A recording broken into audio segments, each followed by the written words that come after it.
There are places out there you can't find on any map. They're not gone. They're just lost.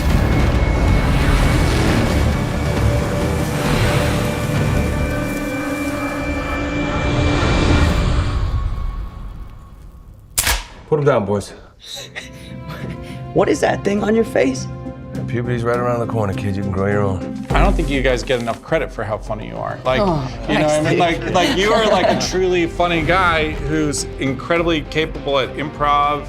And so for me, it was thrilling just to get you two like going back and forth and the banter, and so much of that, as I recall, was improvised. Like of you guys just giving each other crap on the day. Sure. It develops into this real bond and this like, you know, true like reliance on each other and appreciation ultimately.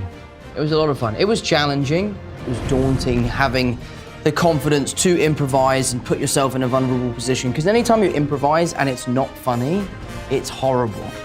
Like it's a horrible thing when the director comes in and says, yeah, that line's not working. Just say what it says on the page. But it was a lot of fun, and we very quickly got into a rhythm in which we knew how to push each other's buttons and how to bring out the best in each other from a humor point of view. It's cool to hear that your process of improvising and pushing each other's buttons sounds so similar to how Noel North and Richard McConaughey worked. Right. Like Oh, that's Nate so and Sully funny. in the game. That's brilliant. So much of their banter was improvised. Oh, really? You got a great ass, Sully. Thanks.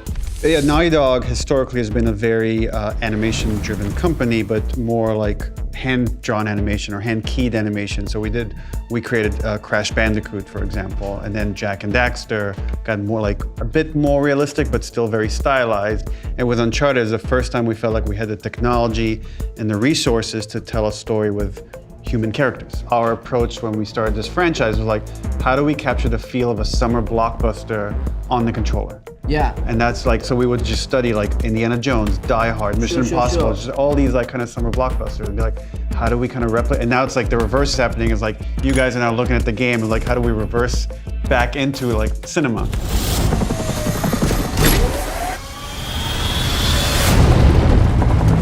You know what I was really impressed with was the fight sequences on the boats, because they were, it was really impressive. I think you capture the idea of how Nate and Sully would fight. It's a brawl. It's not like a really coordinated, well choreographed fight. It just felt like a brawl, which was really great to see. It's a fine line, because you want to give the audiences that exciting hand-to-hand combat, which is quick and exciting and intricate.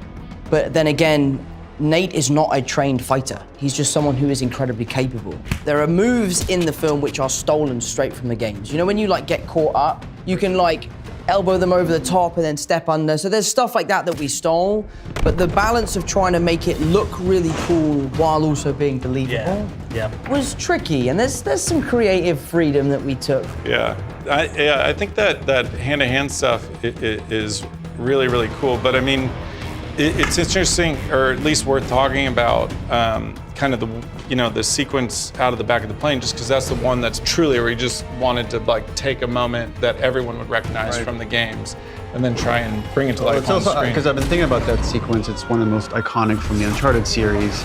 I remember I was sitting next to Kurt Marganow, who was the designer in that sequence, and seeing it come to life, and little bits of mocap as they kept adding it more and more, and it just. By the time they were finished, it was so thrilling, and right when Nate like hits that crate and spins in the air, I've never seen anything like that in the video game, and it's playable. And I was like, oh, you guys' challenge is to you remove the interactive part, now you gotta make it even more exciting visually. And kudos to you, pulled it off. Like, it's so, like, you're gripping the seat when you're watching that sequence, just the audio design of it. Just like the way you hear wind and the way like the music cuts in and out.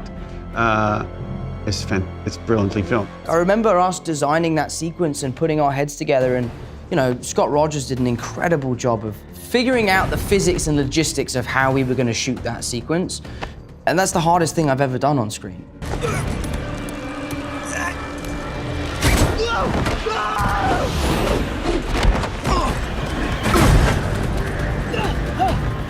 Shots like that are normally probably done on blue screen or green screen. The fact that you were using, I think there was these big robot arms that they used probably in car Cooper manufacturing. arms, yeah. That was just, that showing the whole cargo plane scenes sort of moving, the crates moving. I thought that was really impressive. That this is practically shot. Yeah, it really scared me because those Cougar arms would have different levels.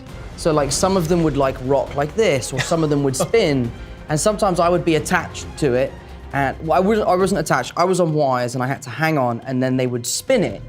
And like you do the first take, and you'd be at level 4, and you're like, I reckon I can go to level 5. Then you do level 5. And like, that wasn't that much harder. Do you know what? Do level 8, and then they go, and you're all of a sudden like hanging on for dear life. And obviously, the faster you spin, the further you fly when you let go. So then you're like really holding on because you're afraid of flying into a crane or something. But like you always know something's going to be tough when you see your double who's tested the stunt all morning, and they're like, good luck, mate, have a good day. This is not going to be a good day. Oh my God. I want to recreate from the games, and if we're lucky enough to get to make another one of these, the car chase. I think the greatest car chase ever filmed in any movie or anything was in which Uncharted 4. Uncharted 4. Yeah. What, when you're like crashing through all those people's that is houses? like You're jumping from car to car. Like I've done plenty of car chases in my career, but that car chase is unparalleled. Yeah, I remember think. playing that game, shooting Spider-Man 1, and then being like, we're ready for you on set. And we were like, no, I'm doing this car chase, leave us alone. Remember that car chase, we kept like one-upping ourselves? Like, Yeah, okay, what if we add like a moment where you jump and now you start driving the Jeep next to it? Yeah. And then like, what if Sam, the brother, shows up and like now you jump on a motorcycle and you're being chased by, and we just kept going more and more. Because we knew it was like, that might be our last bite of the apple with Uncharted 4. I was like, so this has to be the best set piece we've ever made. Yeah, I'm gunning for that one.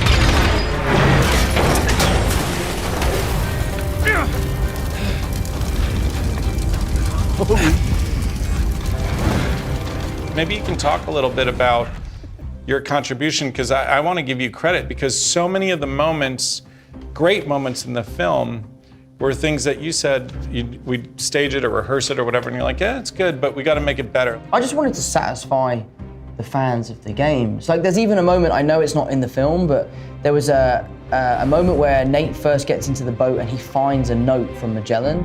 And when I play these video games, I like to be the person that explores everything. I find every piece of paper and I read everything and I like to know the whole thing. And I always used to really love the way that he would turn the paper over. So I was like, you need to do a shot over my shoulder and just get me doing that. That's great. And then putting it down again. And you were like, why? I was like, no, that's what you do in the game. Like, that's a big part of the game. And then I don't think it's in there because it's just slow and it's just, but it's just minor details like that. It will be a deleted scene in the film. So for all those guys watching, it'll be. Well, that moment where in that ship where you see Nate in his outfit, like in his like kind of familiar costume, and he's got the holster, and you hear Nate's theme playing, like as just a fan, not even someone that worked on it. Like I got the hairs on the back of my neck standing up in that moment. Obviously, you've worked on some big existing franchises, obviously Spider-Man, and now with Uncharted. So how do you sort of toe that line between trying to meet the expectation of fans' view of that character versus trying to bring your own spin?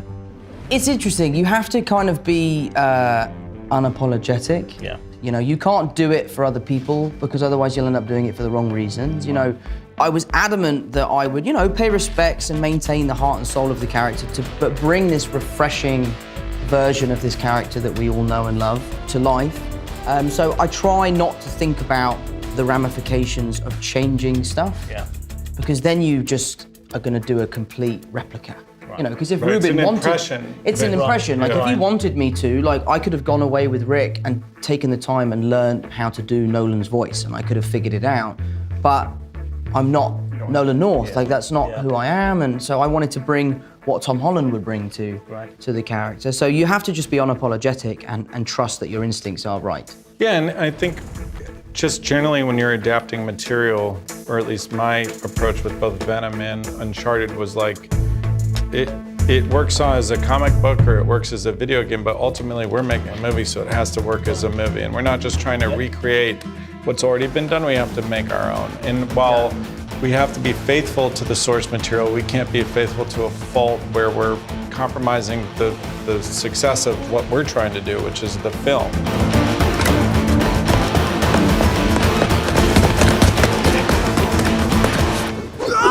It's one of those things where I'm really excited to show my friends and family this movie, because as an actor, all of my friends are carpenters or like people in the real world. And when you try and say to them like, I made this movie and it nearly broke me, they're like, I don't understand, like you do make-believe for a living. So I'm really, really excited to share this movie with my friends and family. It makes me think a lot about when we were making Uncharted 4 and trying to think of really diving into who Nathan Drake is, and like he's trying to find his purpose in life, and he keeps finding these treasures, and it's not satisfying to the degree that he imagined it should be. And to me, that was always a parallel to like the work that we do as artists, whether it's a game or a movie, or you just pour your heart into it. But there's always like some other component that has to be there, which is like sharing it with your friends or your family and finding that balance. Getting to make this movie for me was literally a dream come true, just because it's my favorite genre, and I'd walk around these sets and just couldn't imagine that this was my job and that I was lucky enough to do it. Like it was every aspect of it was a dream come true. So I completely relate to that feeling of greatness from small beginnings, because you sit there watching a movie as a kid and then getting to actually make something to the same effect, like it's pretty special. See you in hell, kid. Woo!